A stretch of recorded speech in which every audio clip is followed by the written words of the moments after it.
I think the instructions for the midterm are pretty clear, but there are 6 questions on the study guide. 4 of those 6 will randomly be given to you on the exam. So to be sure that you're prepared, you want to study for at least 4 of the questions that are on the study guide. That way, no matter what 4 you get, at least 2 will be there that you have studied for and are prepared. I wanted to briefly run over the questions for you, though. Number 1, contrast life on the western frontier for the miner, rancher, and the farmer. What social and economic factors contribute to the lifestyle developed by each group?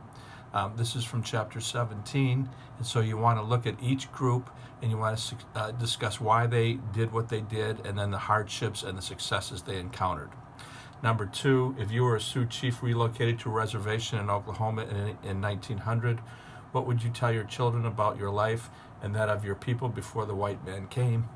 Once the white man arrived in the Great Plains, what happened to your way of life? This is also from chapter 17, and I think it's self-explanatory. You're going to address what your life was like before the white man and then what happened to your way of life once they came. Number 3, could American industrial growth have occurred without the industrial giants of the period? Discuss these giants and also discuss labor unions during the 19th century. So there is a different perspective on the industrial leaders of the Industrial Revolution. Some look at them as the robber barons, some look at the captains of industry. It's just a matter of opinion. You need to address some of these leaders. Rockefeller and Carnegie must be discussed. There are others, but make sure you cover Carnegie and Rockefeller.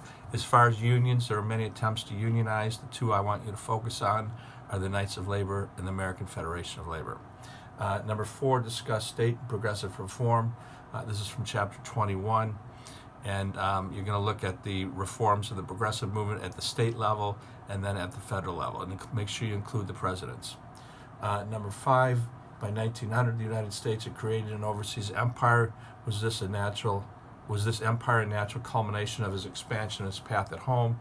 Explain using specific examples of the type of territories that became part of this empire. Explain why these territories were important to the American government and society. This is from chapter 2. We broke away from Britain during the American Revolution. We were colonies, and we were really opposed to colonization. And one of the topics in History 101 is that we migrated up from the East Coast all the way to the West Coast. Then with the Industrial Revolution, we're producing more than we can consume, and so we're looking for new markets. And also resources. And so you're going to be addressing this. I actually want you to go up through the Panama Canal. So you're going to go a little bit after 1900.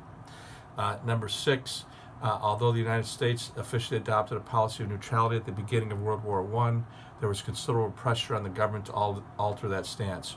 What were the key sources of that pressure?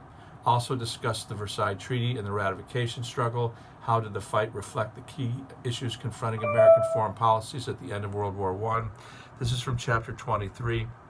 And so what you're going to be looking at here is why the United States remained neutral in the early years of the war and what changed that neutrality. And then in addition to that, you'll be talking about the Versailles Treaty. Any questions, let me know.